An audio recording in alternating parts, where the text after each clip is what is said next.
Selamat datang di kelas matematika, yaitu di kelas 7 SMP Perguruan Cikini bersama Ibu Kiki. Assalamualaikum warahmatullahi wabarakatuh. Salam anak-anak. Bagaimana kabar kalian semuanya? Ibu Kiki harap semoga semuanya dalam keadaan sehat selalu ya. Alhamdulillah. Dan jangan lupa kalian selalu menerapkan protokol kesehatan, yaitu memakai masker, menjaga jarak, rajin-rajinlah mencuci tangan, dan dipastikan saat kalian belajar online itu tetap di rumah atau stay at home untuk menghindari atau menjauhi kerumunan. Semoga kita dalam keadaan kondisi sehat selalu dan terhindar dari virus COVID-19. Nah, anak-anak, sebelum kita mulai belajar, dipastikan kalian sudah mandi, kemudian sudah mengenakan baju atau seragam sekolah dengan rapi, sudah sarapan, lalu kalian persiapkan tempat atau posisi belajar yang aman dan nyaman ya. Nah, sebelum belajar, mari kita berdoa menurut agamanya masing-masing. Bagi yang beragama Islam atau Muslim, bisa mengikuti doa Bu Kiki dengan mengangkat tangan. Bismillahirrahmanirrahim. Rabbi zidni ilma warzuqni fahma. Ya Allah, tambahkanlah ilmuku dan pertinggilah kecerdasanku. Amin. Nah, sekarang kita akan mulai belajarnya. Salam semangat belajar matematika. Yuk, kita belajar. Langsung saja simak videonya. Baik anak-anak, untuk memulai pembelajaran hari ini, Ibu akan bacakan kompetensi dasar pada materi hari ini yang akan Ibu sampaikan, yaitu kompetensi dasar pengetahuan, yakni menjelaskan dan melakukan operasi hitung bilangan bulat dan pecahan dengan memanfaatkan beberapa sifat operasi. Kemudian keterampilan, yaitu menyelesaikan masalah yang berkaitan dengan operasi hitung bilangan bulat dan pecahan. Tujuan pembelajaran kita hari ini adalah menentukan KPK dan FPB dari 2 bilangan atau 3 bilangan. Kemudian yang kedua, tujuannya adalah untuk menyelesaikan soal cerita yang berhubungan dengan KPK dan FPB. Oke, kita sekarang masuk ke materi, yaitu tentang kelipatan dan faktor. Nah, kelipatan suatu bilangan A pada sistem bilangan asli diperoleh dengan cara mengalikan A dengan setiap bilangan asli. Nah, bilangan asli itu dimulai dengan angka 1 ya. Jadi kalau kelipatan 2, nah kita kalikan dengan bilangan asli. Bilangan asli yang pertama adalah 1, jadi 2 dikali 1. Kemudian bergerak lagi 2 dikali 2. Selanjutnya 2 dikali 3. 2 dikali 4, 2 dikali 5, dan seterusnya. Dan hasilnya itu merupakan kelipatan bilangan 2, yaitu 2, 4, 6, 8, 10, dan seterusnya. Sama halnya dengan contoh yang kedua, yaitu kelipatan 3, yaitu 3 kali 1, 3 kali 2, 3 kali 3, 3 kali 4, dan seterusnya. Sehingga kelipatan 3 adalah 3, 6, 9, 12, 15, dan seterusnya. Contoh berikutnya adalah kelipatan 4. Sama ya, kita kalikan juga 4 kali 1, 4 kali 2, 4 kali 3. Sehingga bilangan kelipatan 4 adalah 4, 8, kemudian 12, 16, dan seterusnya. Oke, sekarang berdasarkan kelipatan 2 bilangan atau lebih, dapat ditentukan anggota-anggota persekutuannya yang disebut kelipatan persekutuan. Anggota terkecil pada kelipatan persekutuan disebut kelipatan persekutuan terkecil atau disebut dengan KPK. Ya, jadi dari kelipatan bilangan-bilangan yang tadi, jadi bilangan yang terkecil itu disebut dengan bilangan KPK atau kelipatan persekutuan terkecil.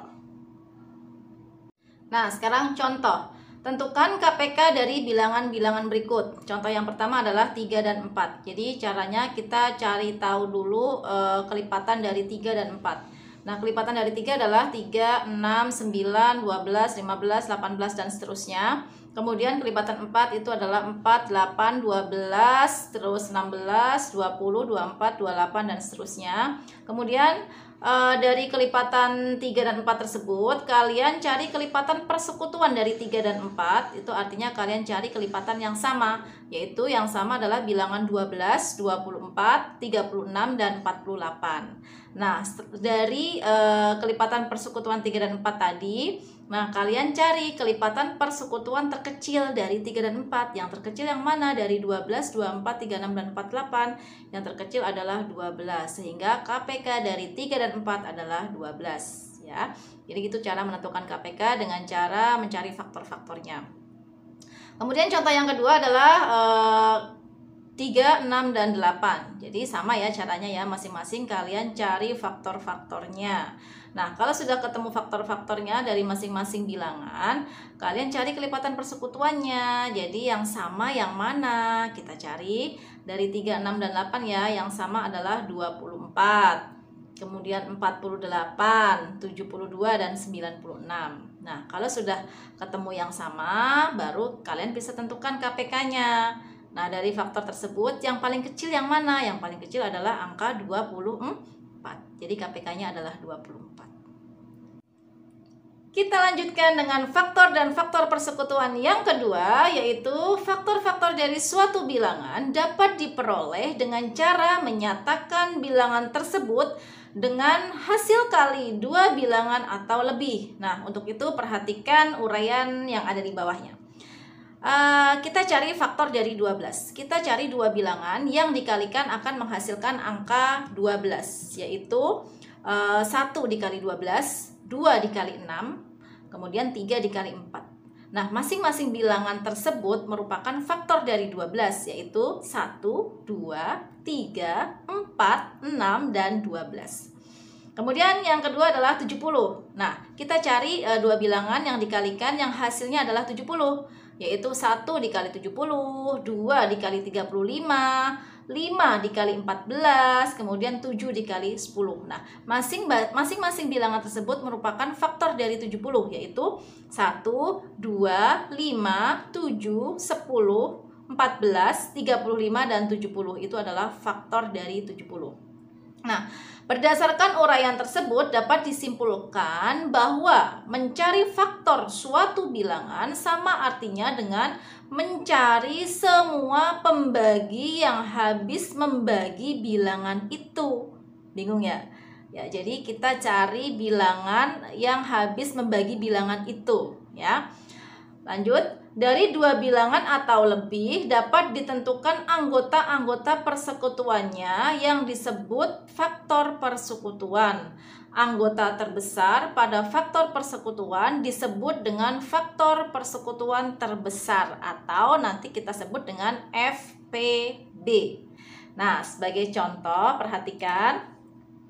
Tentukan FPB dari bilangan-bilangan berikut. Nah, di situ ada bilangan 12 dan 18. Kita cari faktor dari 12, yaitu 1, 2, 3, 4, 6, dan 12. Kemudian faktor dari 18 adalah 1, 2, 3, 6, 9, dan 18. Nah, sehingga faktor persekutuan dari 12 dan 18 kita cari yang sama, yaitu 1, 2, 3, dan 6. Bilangan yang sama itu ya. Nah, sekarang faktor persekutuan terbesarnya yang mana? Jadi kita cari yang angka yang terbesar, yaitu angka 6. Itu FPB-nya.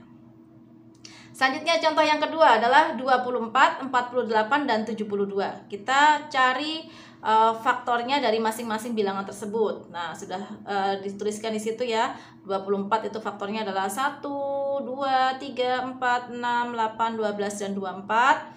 Kemudian faktor dari 48 adalah 1, 2, 3, 4, 6, 8, 12, 16, 24, dan 48.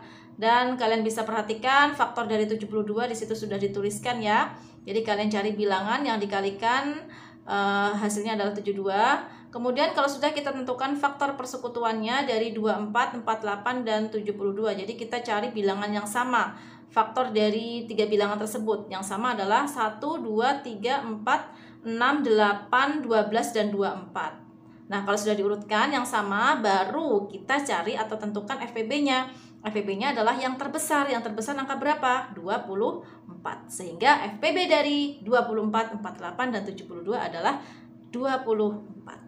Mudah ya? Oke. Kita lanjutkan dengan materi KPK dan FPB dengan cara faktorisasi prima. Nah, ini kita bisa menggunakan cara pohon faktor atau sengkedan atau metrik dan istilahnya macam-macam ya. Jadi itu sebenarnya sama aja. Nah, untuk memahami cara menentukan KPK atau FPB dengan cara pemfaktoran faktorisasi prima, maka caranya atau langkah-langkahnya adalah kedua bilangan tersebut atau ketiga bilangan tersebut kita bagi dengan bilangan-bilangan prima. Nah, Bu, bilangan prima itu apa aja? Yaitu bilangan yang memiliki tepat dua faktor, yaitu 1 dan dirinya sendiri. Apa aja itu, Bu? 2 itu prima. 3 itu prima karena faktornya 1 dan 3 sendiri. 4 prima bukan, Bu? Bukan. 4 karena faktornya adalah 1, 2, dan 4. Jadi faktornya lebih dari 2, ya. Jadi bilang prima adalah 2, 3, 5, 7, terus 11 dan seterusnya, ya. Jadi coba kita tentukan KPK dan FPB dengan cara faktorisasi prima dari bilangan 12 dan 18, ya. Cari terlebih dahulu faktorisasi prima dari 12, ya, dengan cara metrik.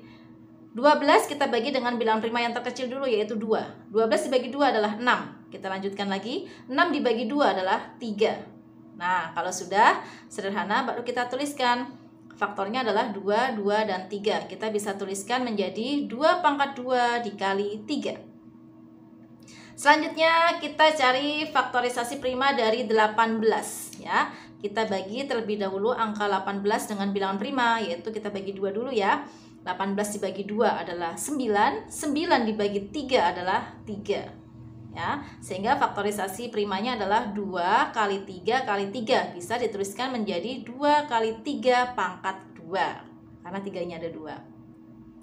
Nah, kemudian dari situ kita bisa cari KPK dan FPB. Bu, bagaimana cara menentukan KPK dan FPB-nya?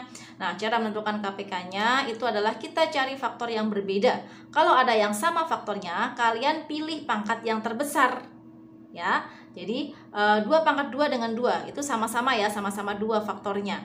Jadi kita cari yang terbesar, yaitu 2 pangkat 2 dikali. Nah, 3 dengan 3 pangkat 2, kita pilih 3 pangkat 2 karena faktor yang terbesar adalah 3 pangkat 2. Itulah KPK-nya. Kemudian FPB. FPB adalah kita cari faktor yang sama, harus sama nih, ya. Kalau nggak sama nggak boleh, harus sama. Kemudian cari faktor yang terkecil atau pangkat yang terkecil. Jadi dari 2 pangkat 2 dengan 2 kita pilih 2, kemudian 3 dengan 3 pangkat 2 kita pilih 3, sehingga FPB-nya adalah 2 kali 3 sama dengan 6. Kita perhatikan contoh selanjutnya, yaitu contoh yang nomor 2. Di situ kita sudah menentukan KPK dan FPB dari 100 dan 70 dengan cara faktorisasi prima. Yuk kita coba bagi masing-masing bilangan tersebut dengan bilangan-bilangan prima yang kita punya, ya. 100 kita bagi 2 adalah 50. 50 kita bagi 2 adalah 25. Nah, kalau 25 nggak bisa dibagi 2 lagi, ya. Bagi 3 nggak bisa, jadi kita langsung bagi 5. 25 dibagi 5 adalah 5. Sudah sederhana, ya. Jadi faktorisasi prima dari 100 itu adalah 2 pangkat 2 dikali 5 pangkat 2. Selanjutnya 70. Kita bagi dengan bilangan 2 dulu adalah 35. 35 nggak bisa dibagi 2, 3 nggak bisa dibagi 4, jadi kita bagi 5, ya. 35 dibagi 5 adalah 7. Sehingga faktorisasi primanya adalah 2 kali 5 kali 7. Kemudian kalau sudah ketemu faktorisasi primanya, kita bisa tentukan KPK dan FPB dengan cara yang sama. KPK kita cari faktor yang berbeda. Kalau ada yang sama, pilih pangkat yang terbesar. Kita lihat dari 100 dan 70 ada 2, ya. 2 pangkat 2 dengan 2, kita pilih 2 pangkat 2 untuk KPK. Kemudian 5 pangkat 2 dengan 5, kita pilih 5 pangkat 2. Ya, itu untuk KPK. Kemudian 7. Nah, itu 7 juga KPK karena kita cari faktor yang berbeda, nggak harus sama. Ya, jadi KPK dari 100 dan 70 adalah 2 pangkat 2 kali 5 pangkat 2 dikali 7. Selanjutnya FPB dari 100 dan 70. Jadi kalau FPB kita harus cari faktor yang sama dan pilih pangkat yang terkecil, ya. 2 dengan 2 pangkat 2 yang terkecil berapa? 2. 5 pangkat 2 dengan 5 yang terkecil berapa? Ya 5. Jadi FPB-nya adalah 2 dikali 5 atau sama dengan 10. Mudah bukan? Mudah, ya. Oke, sehingga bisa disimpulkan bahwasanya KPK dan FPB dengan faktorisasi prima adalah KPK diperoleh dari hasil kali faktor-faktor prima yang berbeda dan mengambil pangkat tertinggi untuk faktor yang sama. Kemudian kalau FPB diperoleh dari hasil kali faktor-faktor prima yang sama dengan pangkat terkecil. Itu untuk FPB, seperti yang sudah Bu Kiki jelaskan tadi. Sekarang kita menuju ke contoh soal. Contoh soal yang pertama adalah soal cerita ya. Arkan mengunjungi perpustakaan setiap 6 hari sekali. Kemudian Dimas setiap 4 hari sekali. Sedangkan Sukma setiap 8 hari sekali. Jika pada tanggal 28 Januari mereka mengunjungi perpustakaan bersama-sama, pada tanggal berapa mereka akan mengunjungi perpustakaan bersama-sama lagi berikutnya? Nah, ini kata kuncinya pada soal cerita adalah kata bersama-sama. Jadi cara menentukannya kita bisa mencari KPK dari ketiga bilangan, yaitu 6, 4, dan 8. Kita cari KPK-nya. Kemudian ketemulah KPK-nya di situ adalah 24. Nah, setelah itu mereka bersama-sama atau mengunjungi perpustakaan bersama-sama lagi berikutnya adalah tanggal 28 ya awalnya ya. 28 kita tambahkan dengan 24 hari. Jadi ketemunya tanggal 21 Februari karena Januari di situ adalah 31 hari ya. Mudah ya. Sekarang kita lanjutkan ke contoh soal yang kedua. Selanjutnya adalah sebentar, oke. Ya, soal yang kedua adalah tersedia 84 buku, 56 pensil, dan 140 krayon. Jika buku, pensil, krayon tersebut akan dibagi rata kepada sejumlah anak, berapa anak sebanyak-banyaknya yang dapat menerima pembagian tersebut? Nah, di sini kata kuncinya adalah sebanyak-banyaknya, berarti kita bisa mencari FPB ya, banyak ya. Jadi kita cari FPB dari bilangan 84, 56, dan 140 ya, dengan cara yang sudah dijelaskan Bu Kiki tadi, sehingga ketemu FPB-nya adalah 28. Jadi banyak anak yang dapat menerima pembagian tersebut adalah 28 anak ya. Ini kita mengulang di SD, kalian pelajari kembali. Nah, anak-anak, sekarang Ibu rasa materi hari ini tentang KPK dan FPB sudah cukup. Semoga kalian bisa memahami dan mengerti ya apa yang sudah Ibu jelaskan tadi. Sebagai evaluasi, kamu bisa menguji pemahaman dengan latihan-latihan soal. Karena berkali-kali Bu Kiki ingatkan, kunci belajar matematika adalah rajin berlatih dan harus tetap semangat, jangan menyerah. Kalau nggak bisa jangan aduh capek Bu aku nggak bisa, nggak, harus terus ya, kalian berlatih terus sampai dapat, sampai ketemu ya. Baik anak-anak, setelah materi ini Bu Kiki berikan latihan ya, beberapa soal, tolong kalian kerjakan seperti biasa. Kalian kumpulkan melalui email ya, kalian kumpulkan dalam bentuk foto ya. Tetap terus semangat belajarnya. Sekian dari Ibu Kiki. Wassalamualaikum warahmatullahi wabarakatuh.